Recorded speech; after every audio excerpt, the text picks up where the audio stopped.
Oui, comme d'habitude. Alors, qu'est-ce qu'on raconte ce matin? On va parler du liquide précieux qui se fait rare au niveau de Ouakam, mais également de la Coupe du Monde et puis du changement de mode à cause de la chaleur qu'il fait à Dakar, entre autres sujets. À toi l'antenne, à tout à l'heure. À tout à l'heure. Merci de nous rester fidèles. Les titres de ce 6 heures, l'eau source de danger à Ouakam. En plus de sa rareté, la mauvaise qualité de l'eau du robinet inquiète les populations de ce quartier dakarois. Elles craignent pour leur santé et sollicitent l'aide des autorités étatiques. À suivre également, la coupe est pleine. Le mondial brésilien prend largement le dessus sur la campagne électorale en direction des locales. La plupart de nos compatriotes interpellés préfèrent de loin le confort des fauteuils moelleux des salons au discours souvent sans lendemain des politiciens. Il sera aussi question de parler de la chaleur à Dakar. Les perles de sueur chassent le maquillage des visages des Dakaroises. En cette période de chaleur, les maquillages et autres artifices de beauté sont rangés dans les tiroirs pour laisser la place au naturel qui est revenu au galop. L'actualité internationale, ce sera avec nos confrères d'Euronews et dans la deuxième partie de cette édition, vous aurez droit à votre rubrique Info École, la revue des titres des journaux qui nous sont parvenus ce matin. Ce sera en fin d'édition. Voilà pour le sommaire, le développement, c'est à l'instant.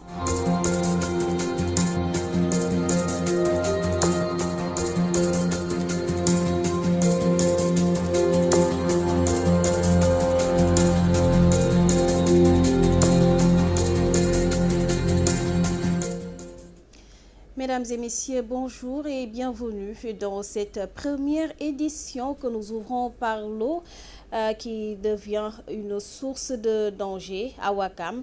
En plus de sa rareté, la mauvaise qualité de l'eau du robinet inquiète les populations de cette localité dakaroise. Elles craignent pour leur santé et sollicitent l'aide des pouvoirs publics. Le reportage de Seynabou Ndiaye. Les coupures d'eau refont surface à Ouakam. Les populations sont obligées de veiller jusqu'à 4 heures du matin pour pouvoir remplir les bassines et autres récipients. Nous sommes fatigués, nous ne dormons plus. Avant d'avoir le liquide précieux, il faut attendre jusqu'à 0 heure. Je viens de me réveiller, je ne dors plus la nuit. À cela s'ajoute la qualité de ce liquide précieux qui laisse à désirer. Les habitants de ce quartier craignent pour leur santé. On ne peut pas l'utiliser même pour se laver ou bien même pour l'utilisation pour boire. L'eau qui coule des robinets est toute rouge. Nous ne la buvons pas. Nous sommes obligés d'en acheter à la boutique. Cette eau sent mauvais. Nous ne pouvons rien faire avec. Une eau imbuvable qui les oblige à se rabattre sur les eaux de source pour pouvoir se désaltérer, chose qui ne peut pas continuer. Nous achetons des bouteilles d'eau à la boutique, sinon on se limite au sachet de 50 francs. Il faut qu'on nous aide. Ces populations de Ouakam sollicitent l'aide des autorités et menacent même de sanctionner avec comme arme leur carte d'électeur. Seynabou Ndiaye, colère des commerçants du marché Petersen pour cause un tuyau en mauvais état s'est déversé le long des allées jusqu'au lieu de prière. Il déplore le manque de soutien des autorités locales. Voici Pape Malik Diop, le porte-parole. Il est avec Maïmouna Dialoba.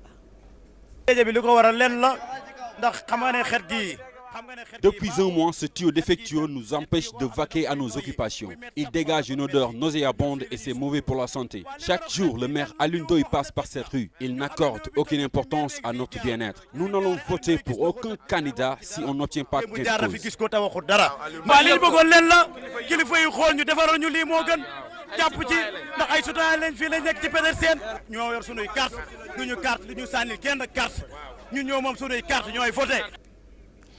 Parlons à présent du mouvement Tout va mal qui exige la lumière sur le décès de Fodé Ndiaye, le jeune policier tué à Colobane lors de la campagne préélectorale de la présidentielle 2012. Ces jeunes réclament la libération des présumés meurtriers qui croupissent en prison. Ils comptent porter plainte contre l'État du Sénégal. En sit-in à la place plutôt de l'Obélix, Blaise Pascal Cissé, le coordonnateur du dit mouvement, s'est confié à Amadou Limbaye. Nous ne savons pas en quoi la mort de Fodé Ndiaye est-elle différente de celle de Ndiaga Diop et de Mamadou Diop, parce qu'ils sont tous des enfants de ce peuple. Nous ne sommes pas venus ici de notre propre chef, si vous vous souvenez bien. Il y avait eu des gens qui avaient appelé, incité la jeunesse au vandalisme, à la barbarie, à la sauvagerie. C'est qui ces gens-là? Ces gens, nous tous, nous les connaissons. C'est qui? C'est qui? C'est simplement, nous les citons. Monsieur Alioutine, Monsieur Ahmad Dansokho, Monsieur Ousmane Tanor Dieng, Monsieur Barthélémy Diaz, Madame Pernambao, etc. Et pour nous, il urge aujourd'hui pour que les responsabilités soient situées. Nous réclamons non seulement justice, mais nous réclamons leur arrestation pure et simple, qu'ils viennent comparaître devant la justice et qu'ils prennent leurs responsabilités. Parce que si le peuple sénégalais a dû perdre 13 de ses enfants, c'est parce qu'ils nous ont appelés à cela. Le mouvement Tout va mal compte, dès la semaine prochaine, se porter partie civile pour exiger la lumière sur la mort de Fodé Ndiaye, pour exiger la lumière sur la mort de Ndiaga Diop, pour exiger la lumière concernant cette affaire. D'où il sera procédé. Nous allons déposer plainte contre ces messieurs que nous venons de citer. Le coordonnateur du mouvement Tout va mal, Blaise Pascal Cissé, s'exprimait au micro de Amadou Limbaye. Direction la capitale du Niambour pour parler de la grève des travailleurs de l'hôpital régional. Ils protestent contre les mauvaises conditions de travail, mais surtout les coupes sur leur salaire opérées par la direction. En sit-in ce mercredi, ils ont exigé le départ du directeur de l'hôpital. La correspondance d'Achinia.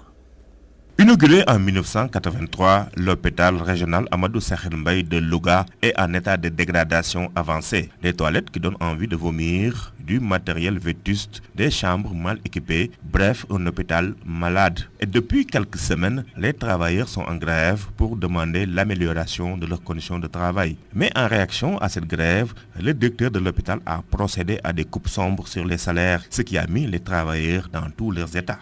Vous n'êtes pas sans savoir que depuis belle lurette, nous sommes en grève.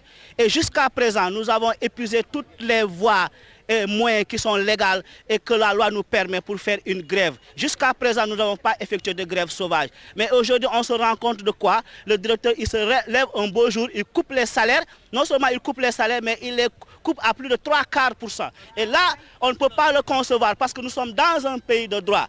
Si la Constitution nous autorise de faire la grève, c'est parce que c'est la loi qui nous l'autorise. Aujourd'hui, il effectue des coupures et ces coupures ne figurent même pas dans les bulletins de salaire. Mais actuellement, au niveau de la banque, nous avons été payés en deçà. Je dis très bien en deçà de ce qui figure sur le net à payer sur le bulletin. Les travailleurs déjà durement éprouvés par les conditions de travail ont été davantage affectés par ces coupes de salaire et exigent en plus du remboursement des retenues sur salaire le paiement de leurs indemnités de garde. Donc comme lui, il applique la loi parce que nous avons été en grève, il n'a qu'à appliquer la loi jusqu'au bout. Parce qu'il a coupé des salaires, il ne les a pas coupés à partir du bulletin de salaire. Donc nous aussi, on l'exige non seulement le remboursement de cet argent, mais aussi on l'exige de nous payer nos motivations et nos gardes parce qu'actuellement, il nous a appauvris. On n'a rien à amener à la maison, il n'a qu'à nous les payer sans délai et sans condition. Et je profite de l'occasion. Pour avertir les autorités que cette question-là, elle est là uniquement pour nous détourner de notre véritable objectif. Et ça, nous n'allons pas l'accepter. Il paiera, il remboursera forcément ses salaires, mais on continuera notre lutte. Dans le remonté, les travailleurs exigent le départ du directeur de l'hôpital.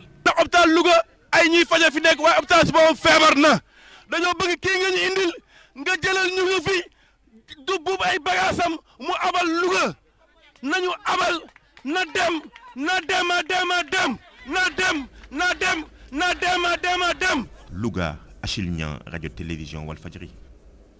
Merci à vous, Achille Niang. Retour à Dakar pour parler de la Coupe du Monde qui prend largement le dessus sur la campagne électorale en direction des locales. La plupart des personnes interpellées préfèrent de loin le confort des fauteuils moelleux des salons au discours souvent sans lendemain des politiciens. Le reportage de Gorgui Sambagnaï.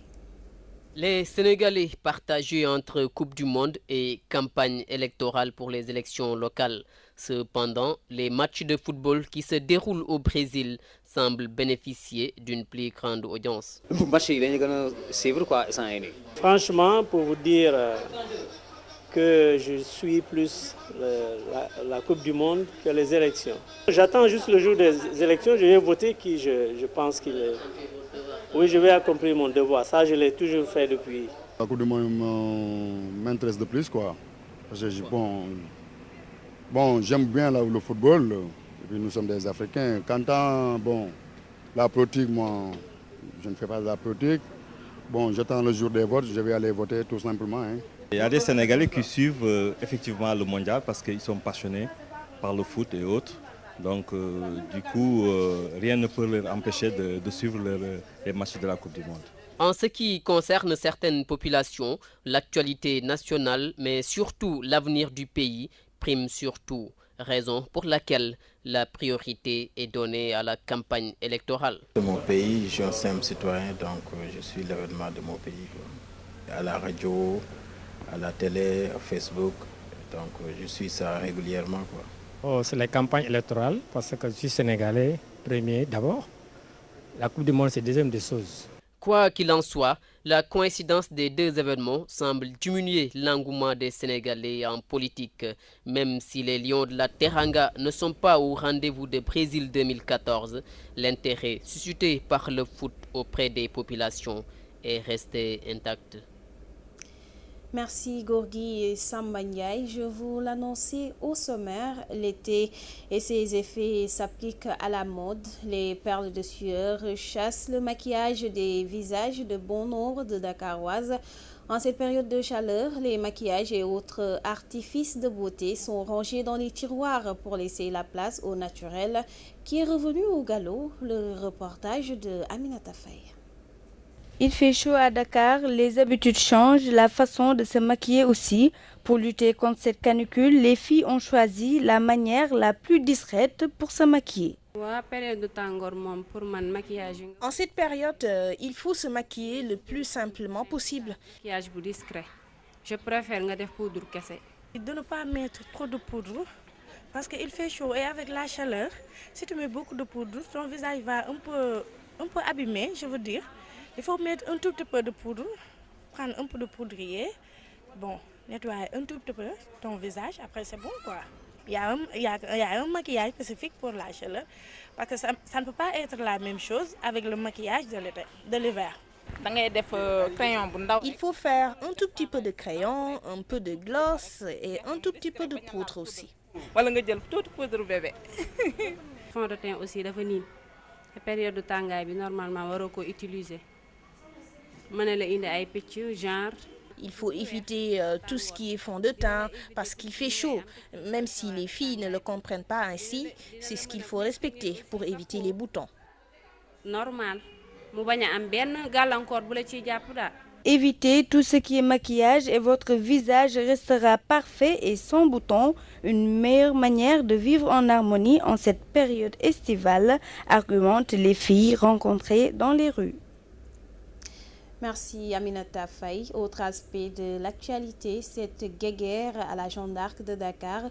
Le camp du président Issa Lo accuse les partisans du président Momar Ndiaye d'être les seuls responsables de cette décision. En conférence de presse, ils appellent les bonnes volontés, notamment la Fédération sénégalaise de football, à trouver une solution au plus vite. Je vous propose de suivre Mbaye Ngom, le vice-président de la Jeanne d'Arc. Il est avec Amadou Limbaye. On se connaît, vous vous souvenez tous de l'Assemblée générale du 27 octobre. comment ça s'est déroulé. On nous a amené des gens de Kermassar, de je ne sais où. Alors, c'est ce qu'ils voulaient faire aujourd'hui dans un cadre comme cet hôtel. Vraiment, c'est faire mal à la Jeanne d'Arc et c'est déplorable. C'est déplorable. Il faut qu'ils sachent raison garder, qu'ils reviennent à de meilleurs sentiments, sachant que l'AGA nous appartient à tous. Nous qui avons mis près de 7 millions dans ce club cette année, quelqu'un qui se dit président de la Jeanne d'Arc actuellement, qui n'a même pas mis près de 300 000 francs. Vous vous rendez compte? On a financé pour près de 7 millions de francs.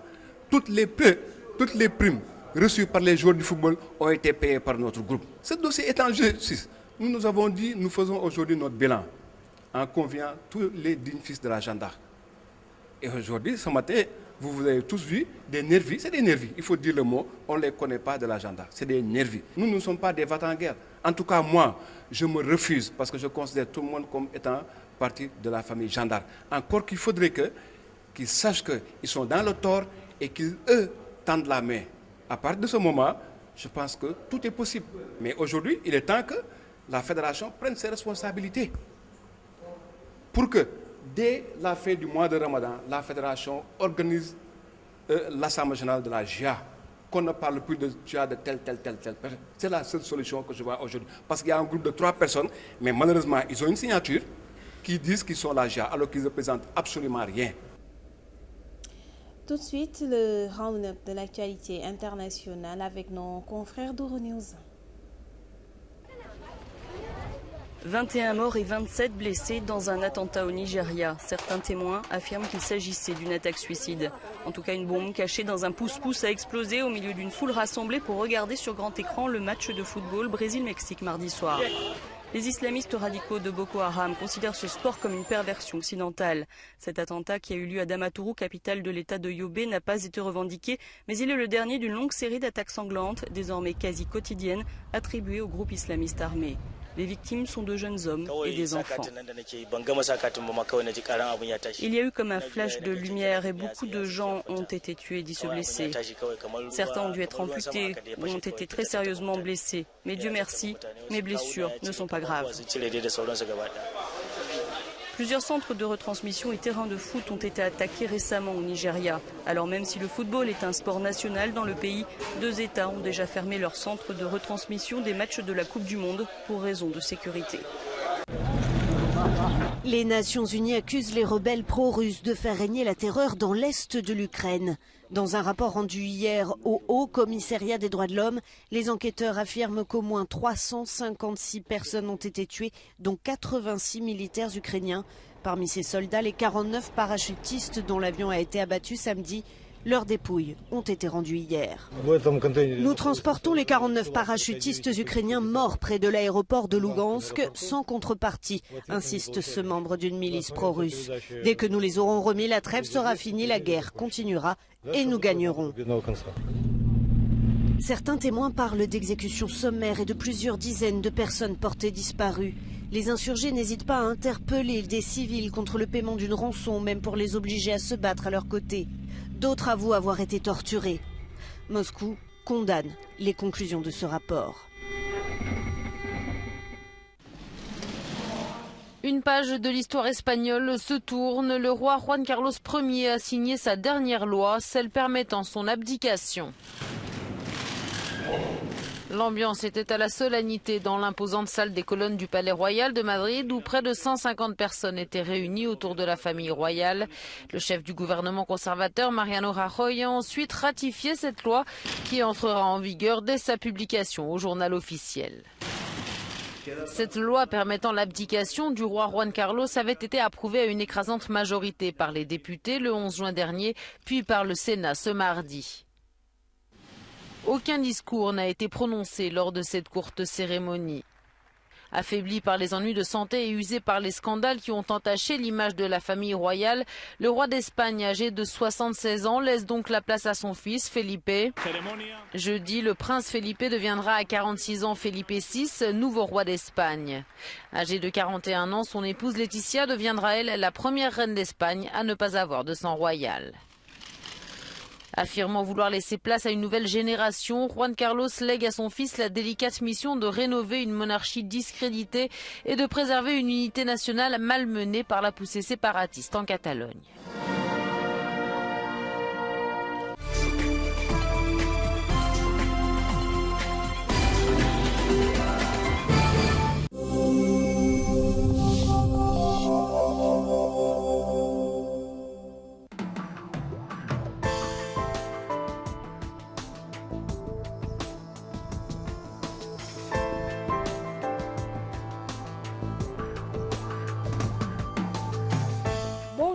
et bienvenue dans votre rubrique Info École de ce jeudi 19 juin 2014.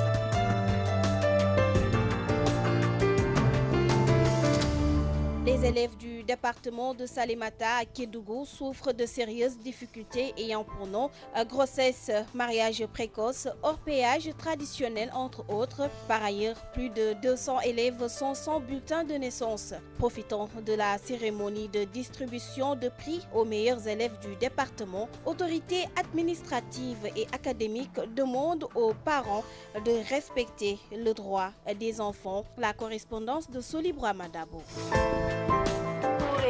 Tu es parti, mais il faut dire que les fils de Salémata ne t'oublieront jamais.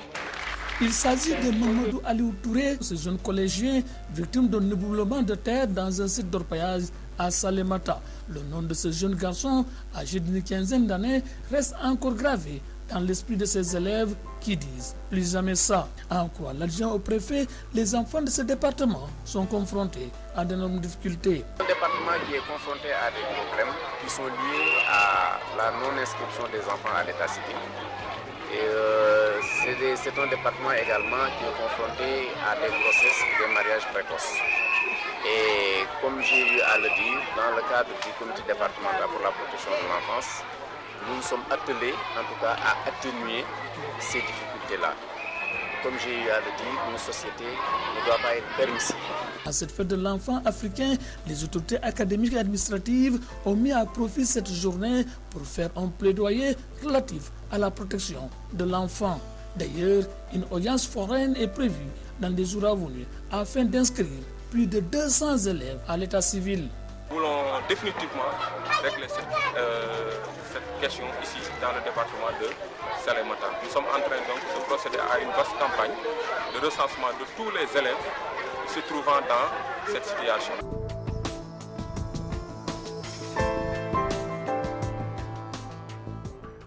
Dans le Wallo, l'école 1 de la communauté rurale de Ronk est en état de délabrement avancé. La journée dite de l'excellence organisée sur place a été l'occasion pour lancer un cri du cœur. Mohamed Diop, directeur de l'école de Ronk, est avec Gabriel Barbier. Cette journée nous permet aussi vraiment de lancer un appel aux populations de Ronk, aux autorités locales, aux partenaires, pour qu'ensemble, dans un même élan, qu'on essaie vraiment d'apporter le soutien qu'il faut, l'appui qu'il faut à cette école qui est vraiment dans un état de délabrement vraiment très poussé. C'est la première école et c'est grâce à cette école que nous avons obtenu l'ouverture d'une deuxième école élémentaire, l'ouverture d'une école franco-arabe, l'ouverture d'un collège et aujourd'hui on pense même avoir un lycée. Et tout ça n'a pas été possible si l'école de Ronk 1 n'avait pas fait de bons résultats. Donc il est temps, vraiment un grand temps, que l'on revienne aux sources et qu'on essaie vraiment de reconsidérer l'école pour que son lustre d'antan, qu'elle puisse la retrouver. En quoi faisant? Mais en la réhabilitant, d'abord par la clôture, mais aussi par la réhabilitation des classes, mais aussi par la dotation.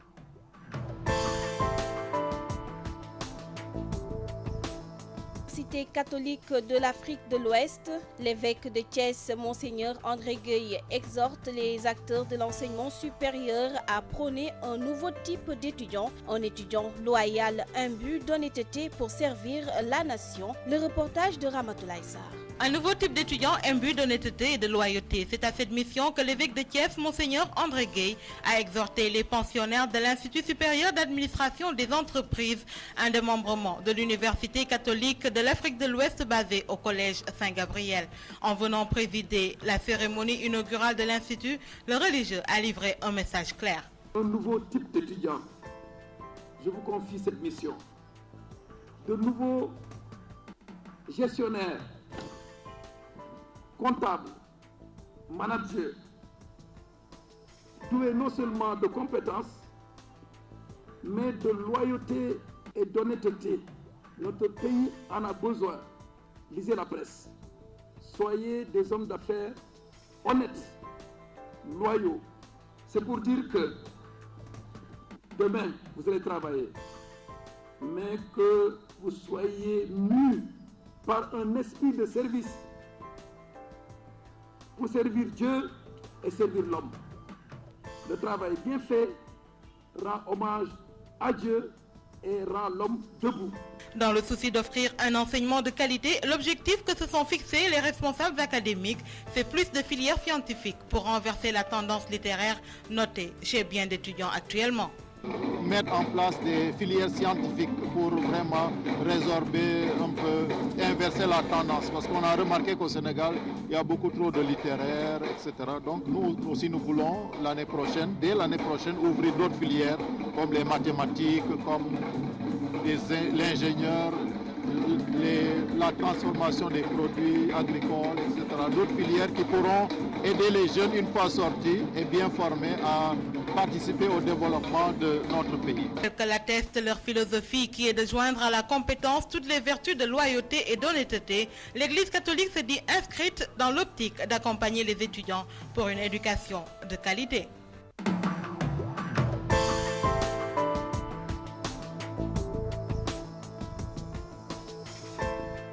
Voilà, c'est tout pour aujourd'hui. Rendez-vous est pris jeudi prochain pour d'autres infos de l'école.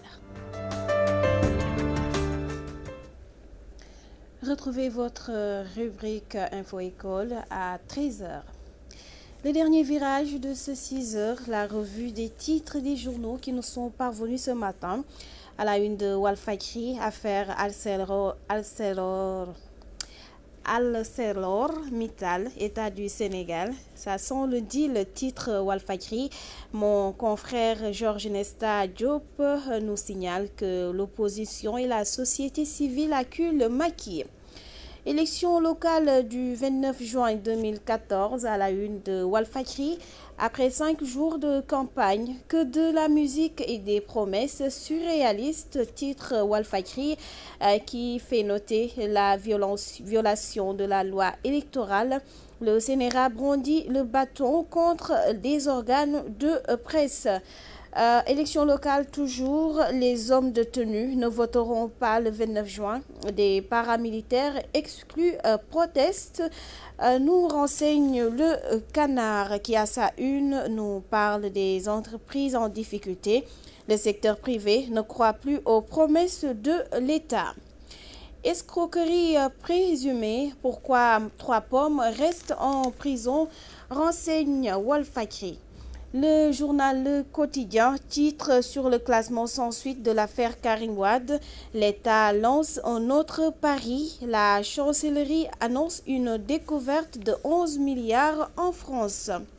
Le journal Le Populaire titre sur l'État du Sénégal qui envisage de se constituer partie civile en France après le classement sans suite de la plainte contre Karim Wade. Le Populaire qui fait remarquer que l'enquête en France a permis d'identifier des biens d'environ 18 millions d'euros. Macky instruit Manqueur de protester auprès du quai d'Orsay. Direct Info titre sur cette affaire, Karim Wade blanchi, Maître Kaba s'en prend à la France. À la une de Enquête, dossier Karim Wade classé sans suite en France, silence sur un butin de 12 milliards. Enquête qui nous signale que le Sénégal pourrait se constituer partie civile. L'As quotidien titre sur les locales 2014, la campagne vire à la violence à Tamba, des militants de Khoureyssi Thiam blessés à Maka. Au Parcelles Assainies, le cortège de Mbaye Ndiaye caillassé, 2 jeunes arrêtés par la police. Et puis à Ourossogui, le véhicule de maître Moussa Bokar Thiam du PS fonce sur les partisans de Djibi Nalassi. L'Observateur, dans sa livraison du jour, titre également sur les locales 2014. Les politiques accélèrent la cadence de la violence. La campagne vire à l'affrontement. À Kédougou, plusieurs militants grièvement blessés évacués à l'hôpital. À Maka-Koulibantang, une vingtaine de blessés, dont 10 graves. Le chauffeur de Khoureyssi Thiam se fracture la 5e côte gauche. Une dame perd 2 dents. Et à Tivaouane, 2 rixes entre opposition et pouvoir font 3 blessés. Local 2014, jour J-10, titre Siwol. Khalifa Sall refuse de débattre avec Mimi. Le cortège de Mbaye Ndiaye attaqué aux Parcelles Assainies. Trafic routier perturbé en banlieue. Bara Gaye sème le désordre. Et Cissé Dem plaide pour une réconciliation. Macky 2012, Benno Bokk Yakaar. Rewmi Quotidien titre également sur la campagne des locales. Ça s'emballe, titre Le Canard, qui fait noter que le CNRA déplore le dictat de l'argent dans les médias. Sud Quotidien titre sur 105 milliards de manque à gagner en 3 ans. L'État et les fraudeurs électrocutent la Sénélec, titre Le Canard. Libération s'intéresse à l'énorme fraude sur les transferts de crédit démantelés par la DIC. Tigo touché, titre Libération. Le journal Le Soleil s'intéresse à la rencontre État-secteur privé. 350 milliards de francs CFA pour éponger la dette intérieure, titre le journal Le Soleil. Sport à présent avec Wasport qui aujourd'hui nous parle de l'Espagne qui est éliminée au premier tour. 4 morts subites d'un roi. 4e mort plutôt subite d'un roi, titre Wasport. Stade, le quotidien du sport, titre sur le match Uruguay-Angleterre qui aura lieu à 19h. Malheur aux vaincus, titre Stade. Nous terminons avec Sunu Lamb qui aujourd'hui nous parle de Malick Niang, Eumeu Sène, Balla Gaye 2, tous à terre, titre Sunu Lamb qui fait noter que Modou Lo a battu Eumeu Sène le 31 janvier 2014. Ama Baldé a vaincu Malick Niang le 1er juin. Et puis B52 qui bat Balla Gaye 2 le 8 juin 2014. Que de surprises en 2013-2014 à titre Sunu Lamb.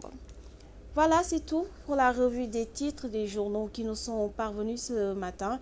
C'est fini pour cette édition. Je vous donne rendez-vous à 13h. Merci à Adjaratou Penda Diallo Gueye pour son appui technique, mais également à vous pour votre attention. Votre fidélité, notre fierté, paix et amour dans vos cœurs et dans vos maisons. À 7h, Seydina Omar Ba vous présentera les informations en Wolof, mais avant cela, la suite de votre matinale avec la charmante Matel et son équipe. Rebonjour Vaidé. Rebonjour Néné. Tu t'es bien reposé? Oui. Pendant 30 minutes. J'ai suivi l'information avec l'équipe, avec toute l'équipe. Ah, c'est bien. Lan nga ci jàpp tey? Allô Néné. maa ngi lay dégg Matel, lan nga ci jàpp? Tey coupure ndox bi ginnaaw coupure li nga xamante ne moo di électricité fan yi yëpp. Ndox mu nekk li doy waar ak tamit problème hygiène yi ñu nemmeeku. Ci hôpital boobu ñu wane woon mu nekk li nga xamante ne tamit doy na waar ndax soo ñëwee di faju yaakaar naa ni bërëb bi nga war a fajoo war na dëppoo ak yenn anam yi. noonu ni nga wax rek noonu la ndax démb bi ñu waxee problème coupure d'électricité. tey ñuy wax mbirum ndox mi ndax robinet bi mi ngi tëj. waaye bu tujjee tamit ndox mi génn ci robinet bi dafa nekk ndox boo xamante ni. Dafa doy waar ndax dafay ñuul xet bi tamit doy na waar ba tax na nit ñi tamit ñi ngi ŋàññi li ñu mel ndax xam nga ni li ñuy wax naan li ñuy faral di wax di ñu ko jàngal depuis école primaire naan l'eau est source de vie, l'eau est indispensable à la vie de l'homme. mango xam nga fu mu toll nii bu fekkente ni day tey xel. Voilà dafay changer te bu fekkente ne amoon ndox mu sell nan ngay toggee nan ngay defee yenn yi nga xamante ni moom ngay soxla kon dafay nekk benn jafe-jafe boo xamante ni bu rëy la. kon ñi nga xamante ni ñoo yor wàllu woowee war nañ ci taxaw.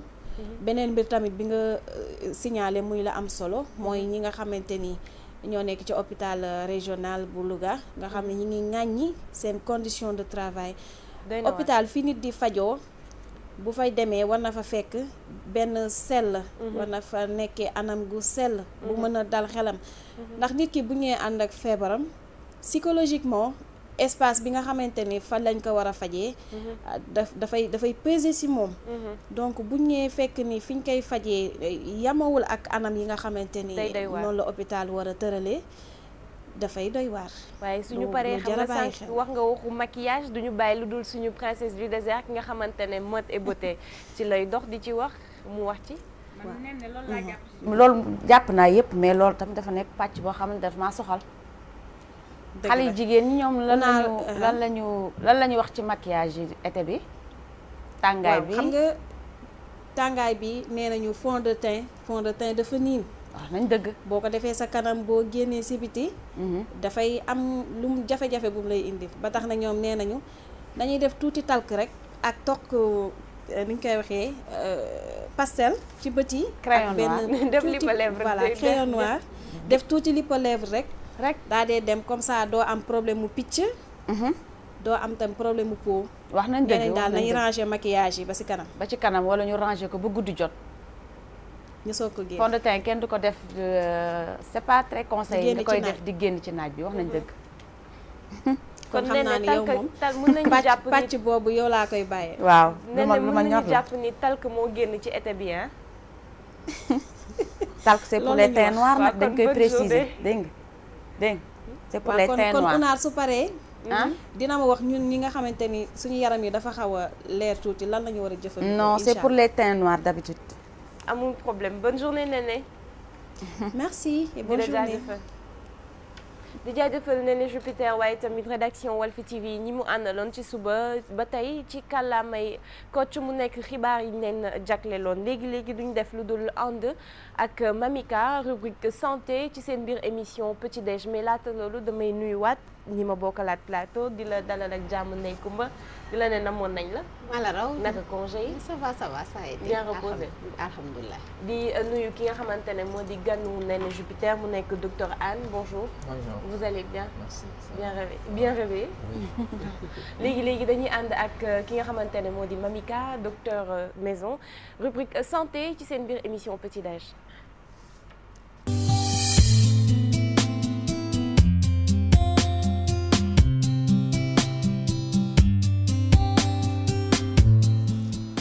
Mika tey ñu fas yéene waxtaanee li nga xamante ne moo di hygiène bucco-dentaire maanaam cet ak sellu bëñ yi ak xet geek loolu noonu yëpp ci demee ci biir gémmiñ gi. voilà tey matel ñuy waxtaanee benn ponk bu nga xamante ne bu am solo mu di wàllu cetu gémmiñ ndax cetu gémmiñ boo ko déggee am na façon bu ne am na cetu gémmiñ itam ci wàllu bëñ am na cetu gémmiñ itam ci wàllu siiñ am na cetu gémmiñ itam ci wàllum mauvaise haleine maanaam gémmiñ guy xeeñ ba tax ni tey dañu invité donc l'éminent chirurgien dentiste mu di Omar Anne ñu fas yéene gën a toj yax bi waxtaan lépp lu jëm ci wàllum cetu gémmiñ alors docteur Omar Anne ñu ngi lay nuyu di la dalal ci plateau Petit Déj. ñu ngi lay fay soxna Malika ñu ngi lay fay et di rafetlu tamit invitation bi vraiment pour ñu wax ci wàllu bi nga xam ni ça nous pose de sérieux problèmes muy wàllu problème bu bëñ surtout wàllu cetum gémmiñ et wàllu wér-gu-yaramu nit ki en général et en particulier ci bëñ ak ci gémminam daal maanaam. alors ci bëñ ak ci gémmin tey dañuy njëkkee ci li nga xamante ni moom moo di carie ndax carie dafa nekk li nga xamante ni moom moo di troisième fléau mondial mooy ne maanaam dafa sonal askan wi sonal àdduna donc naka la ñu mënee def ba prévenir li nga xamante ni moom moo di carie. voilà xam nga problème mu carie dafa doon li nga xam ni dafa xaw a doy waar tuuti te bu ñuy commencer surtout dañuy wax lépp loo gis ci nit cet la d'abord wàllu hygiène set ci lépp parce que set bi déjà daf lay aar ci lu bëri surtout ci wàllu gémmiñ boo xoolee bëñ bi luy indi problème semaine bi yëpp ñu ngi leen di suivre exactement liy indi wàllu carie mooy souvent nit ki dafay sàggan ba du mën a toppatoo gémmiñam ni mu waree boo gisee ñi nga xam ni am na ñu bëri ñi nga xam ni déjà rien que pour nettoyer seen bëñ ay actes yu yomb la li nga xam ni ku nekk mën na ko def boo xëyee suba teel rek boo ndékkee ba pare au moins nga raxas sa gémmiñ ba mu set wecc raxas bi balaa ngay bu fekk nga ndékki ba pare lekk ba pare parce que balaa ngay raxas fokk au moins mu am li ngay raxas mais fii dañu am habitude nit day yeewu rek dem brosse raxas avant mu lekk déedéet balaa ngay brosse dafa war a fekk nga lekk ba pare parce que da nga war a ndékki ba pare soog a brosse mais bu fekkee da nga brosse ba pare ndékki bu boobaa ñam yi bàyyiwaat nga ko sa gémmiñ et du coup presque toute la journée ci biir gémmiñ bi ñam daf fay des donc li ñuy njëkk digle mooy déjà nit ki brosse baax na lool mais il faut nga xam moment bi ngay brosse ak ni ngay brosse. kon soo brossoo ci guddi gi soo yeewoo da ngay gàllax ndiku lekk ba pare doog a brosse waat. justement parce que très souvent da ngay gis ni ñu ñëw ñu ni bon pourtant damay brosse chaque fois et maa ngi am carie mais c'est parce que mën nga brosse 10 fois ci journée bi mais bu fekkee ni moment bi nga war a brosse wuloo ko wala façon bi nga war a brosse defuloo ko amul njariñ. donc ñu ñëw ci façon brossage bi. nit naka la war a brosser ay bëñam aussi ak brosse bi ban brosse la war a utiliser ndax léeg-léeg nga dem ca marché ba lu sa poche toll rek nga jënd li nga xamante ne moom mooy brosse fekk yow brosse ba nga jënd du brosse boobu nga waroon jënd. maanaam brosse bi naka la war a mel ak nit naka la war a brosser gémminam. voilà xam nga wàllu boobu nit ñi yemuñu am na ñi nga xam ni déjà bon ñu jël ci wàllu brossage bi d'abord brossage dafa am sens bu ñuy brosser parce que boo gisee bëñ yi bu taxawee nii bu ñuy brosse toujours dañuy jóge ci ciñ bi di wàcc toujours dañuy jóge ci ciñ bi di wàcc li may expliquer souvent sama malade mooy comme ni ñuy soccoo boo téyee soccu di ngay téye soccu di def ni ñuy téyee soccu noonu la ñuy defee brossage bi bu dul loolu brossage bi du jariñ da ngay téye ni jëm jóge ci ciñ bi di wàcc ci bëñ ci suuf nga jóge ci ciñ bi di yéeg ci kaw bëñ yi nga bomb ba nga xam ni faasu bëñ yi yëpp nettoyé nga leen ci wàllu socc boobu aussi naa ci wax parce que set boo xoolee lu ëpp ci Sénégal ay jullit lañu te ci histoire boroom xam-xam yi wax nañu ci yonent bi ci boppam ñëwoon na bu ma bañoon sonnal sama askan naa leen wax balaa ñuy julli nañu socc kon nekk na lu am solo pour ñu xam importance su hygiène bi ko dentaire ci nit d'abord parce que yaakaar naa gën gi mbindeef du ñu gën a xam gën ñu ñëpp bu demee ba loolu mu def ko am na lu tax parce que setum gémmiñ dafa am incidence même ci wéru yaramu nit bu sa gémmiñ setul bu sa gémmiñ wérul dina jafe lool nga wér sa wàllu wér gu yaram dina jafe lool ba tax na ci wàllu brossage boobu encore une fois de plus chaque fois boo génnee Sénégal nit ñi ngi socc ni ñuy téye socc bi rek nañ ñu ko téyelee brosse bi boo ko téyee rek ni ngay defee socc bi rek defee ko noonu brosse bi et surtout boo xëyee ndekki ba pare soo ko brosse le soir tamit boo demee ba nga xam ne nelaw ngoon boo demee ba xam tëddi rek a des xam def nga sa lépp tëddi rek moo des bu boobaa nga brosse waat nga soog a dem tëddi bu ko defee booy nelaw guddi gi yëpp sa gémmiñ day set du am dara lu fa nekk li nga xam ni bactéries yi dinañ ko mën a dundee. lu am solo la itam bu ñu ñëwee ci feebaru parodontal ñu gën ko xam ci feebaru signe loolu naka nga ko mën a définir ak yan mesure cet nga war a jël pour nga fàggani ko ci feebar yooyu. voilà xam nga feebaru signe yooyu ngay wax dafa am yu bëri lu koy indi maanaam lu jiitu d'abord mooy plaque maanaam ci kaw bëñ nit yi bis bu nekk même boo deful dara boo jëlee sa wee nga xool ci kaw bëñ rek dina am genre couche bi ngay sentir ci kaw couche boobu noonu bu fekkee ni kenn dindiwu ko ñu tuddee ko plaque dentaire buñ ko dindiwul couche bi day tegaliko di dajaliko ba finalement day nekk presque genre lu ñuy tuddee tartre nekk genre montagne di nga gis ñi nga xam ni seen bëñ dafa am lu ñuul lu ciy tegu ñu yaakaar ni bëñ bi la fekk loolu bokkul ak dara ak bëñ bi kon lu anormal la ci bëñ loolu lu anormal la ba tax na souvent dañuy digle nit ñi ñuy même bu la dara jotul 6 mois yu nekk war nga dem gis au moins sa dentiste ñu nettoyer la sa gémmiñ bu baax bu ko defee loolu yëpp dañ koy dindi buñ ko dindee bu ko defee du am dara lu war a mun a attaquer ciñ bi mais bu fekkee loolu dafa yàgg dafay attaquer ciñ bi tu vois ba nga xam ni léegi ciñ bi commencé am feebar te ciñ moo soutenir bëñ ak li ci suufam loolu moo jàpp bëñ bi donc bu fekkee ni bëñ bi pratiquement te loolu pour mu jàpp ko am na li nga xam ni genre ligament lañ ko tuddee comme buum mooy takk bëñ bi ba tax bëñ bi mën a taxaw bu fekkee yooyu dafa accumulé wu dem ba yàq ciiñ bi buum boobu nekkoon day dagg bu ko defee bëñ bi mën na dem ba commencer di yolom di yal mu wadd aussi mën na entraîner ci biir mu indi genre lu ñu tuddee poche parodontale ay espace la bi nga xam day nekk entre bëñ bi ak ciiñ bi espace boobu boo lekkee ñam yi di ci dugg bu ci dugg dem ba finalement mu entraîner une inflammation de la gencive inflammation boobu mooy indi ñi nga xam ne dañuy jékki am seen kiiñ di nàcc mun nañ bañ a def dara dañuy jékki yàggu la brosse wu ñu def ñu dara yëg kiiñ bi commencé nàcc bu fekkee fajuñu loolu dafay continuer ba nga xam ni day dépasser ciiñ bi dem ba yax bi nga xam ni si la bëñ bi toog yax bi commencé di yàqu bu ko defee bëñ bi dootul am dara lu ko téye mun nga xëy rapidement docteur bi tamit dootu ci mën a def dara parce que bu fekkee amatul yax bu téye bëñ naturellement du mën a def lu dul dindi bëñ bi. man docteur fu ma bëggoon ñu waxtaan moo di fan yi démb li ñu doon waxtaanee mu di mauvaise haleine.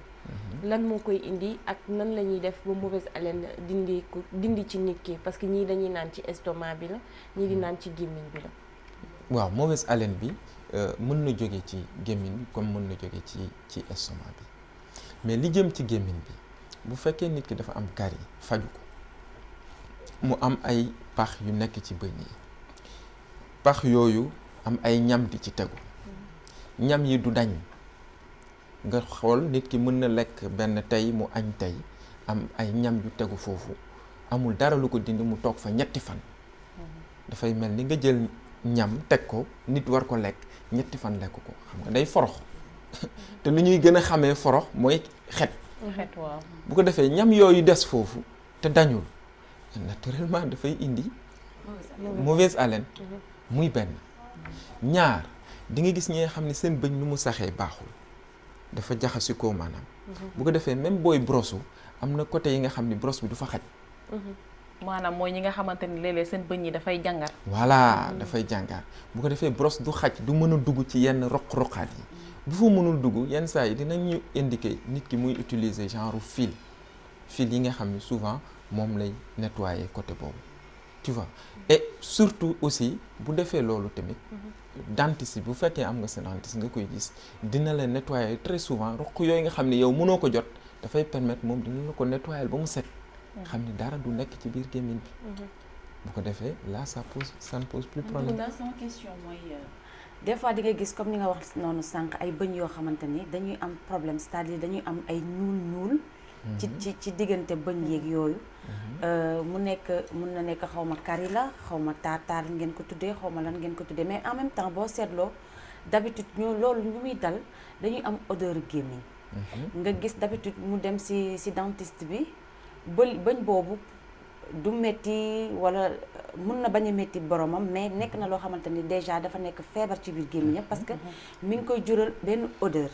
léegi nga gis médecin bi au lieu mu dindi bëñ bi des fois dañ koy jéem a récupérer di ko plâtrer léegi est-ce que loolu noonu ñu plâtrer noonu bëñ boobu déjà parce que mi ngi commencé woon na lekku mooy bëñ yooyu nga xam dañuy lekk ba ñuul noonu mel ni lu am espace léegi ñu au lieu ñu dindiwuñ ko ñu plâtrer ko léegi est-ce que ak odeur ba fa nekkoon ak plâtre bi ñu ci def est-ce que loolu yëpp baax na ci gémmiñ bi xam nga plâtre boobu ngay wax bon nit ñi ñoo koy tuddee plâtre mais du plâtre boo gisee lu mujj ci lu ñu war a def mooy dindi bëñ bu demee ba docteur bi amatul benn pexe si lay jéggi ñi nga xam ni bëñ bi vraiment amatul pexe buñ ci def pour mu toog parce que lu yàlla def ci nit li ñun suñu mbëbët mooy loolu ñu jéem a def le tout pour conserver ko parce que bu doon pour dindi bëñ rek dindi bëñ yomb na yow buñ la formé woon fii 6 mois soxlawul ñuy def juróom benn at di jàng ci bëñ 6 mois buñ la ko formé woon pour dindi bëñ rek ngay dindi bëñ di teg fële donc bu fekkee ne dañuy gis ak maladie c'est pour que au moins bëñ yi ñu yor au moins ñu jéem a fexe sàmm leen ba nga xam ne dina des ci gémmiñ bi boo xoolee surtout ñuy insister ci xale yi parce que mag peut-être mag wéy na dem na amatul problème da ngay gis ñi nga xam ne dañu dem ba am ay 20 ans 25 ans 30 ans soog a brosse soog a xam sax luy brosse à dents soog a xam lu ñuy brosso ak yooyu xam nga kooku déjà bu ñëwee fekk ni am na li nga xam ne mi ngi ci gémmiñ bi day yaakaar ni mi ngi ci moom la bokk alors que bokkul ci moom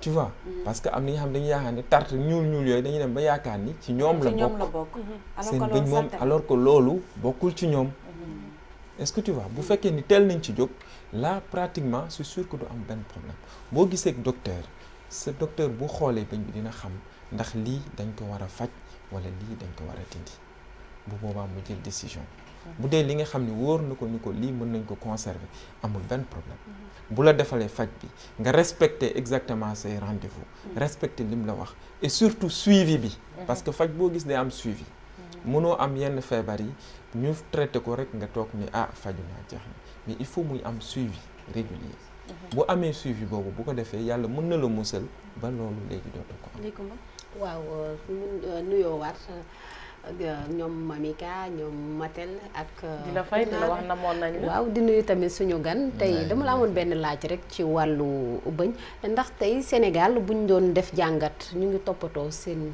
gémmiñ bu baax surtout ci tout tànk yi bon loolu mënuñu wax ni ñu ngi koy def bu baax parce que ci njëlbeen gi la am na ñi nga xam ni malheureusement amuñu culture boobu parce que dina bëri na ñi nga xam ne tey boo jëloon xale yi presque plus de 50% ñun ci li ñuy suñu wàllu liggéey plus de 50% bu ñu xoolee seen hygiène yi bucco-dentaire pratiquement demeewul noonu kon téeméer boo jël juróom fukk yi ci lu ko ëpp na ko lool sax kon ci côté xaalis bi la wala ci côté sàggante non parce que am na côté dafa cher tamit xëy na cher na bu ñuy wax cher na mooy côté faj bi mais balaa ñuy faj day fekk jàngoro nekk fa moo tax ñuy insister ci prévention parce que prévention boobu bu ñu ko defee yàlla mën na la musal ba nga xam ni doo faju wala booy faju tamit li ngay faj lu néew lay doon moo tax léegi bu ñu ñëwee ci ñi nga xamante ne léeg-léeg soo demee booy commencé jël yenn âge yi nga jëmee commencé am fanweer ba topp li nga xamante ne moom mooy fanweer at ak juróom léeg-léeg dents de sagesse maanaam ba ñu nekk ci biir maanaam ci molaire yi day sax te buy sax day dem ba dafay métti loolu lan moo koy expliquer. voilà loolu boo ko gisee souvent dents de sagesse yi buy sax dafa am benn axe bu mu war a topp buy génn mais bu fekkee ni nu muy saxee dafa génn axe bi bu boobaa mën na ànd ak métit buy ñëw et surtout espace bu muy génnee bi foofu mën na nekk espace bu xat espace bi bu xatee te bëñ bi war a génne bu ko defee bëñ bi day exercer pression boobu muy def ci mâchoire bi ak ci yax bi pour génn pression boobu mën na entraîner douleur ba pare mën na am obstacle ci kaw ba nga xam ni yax bi nga xam ni exactement moo waroon dañ xajal ko ba mu ñëw génn normalement yax boobu daf fay des du dañ bu ko defee bëñ bi day génn mais da ngay gis cat kese mooy génn leneen li ci des lépp mu ngi ci biir ñu koy tuddee enclavé mi ngi mel ni comme bu ñuy wax une zone enclavée xam nga mooy zone bi nga xam dafa jafe dem donc dans enclavé dafay nekk zone bi nga xam ni zone boobu dafay jafe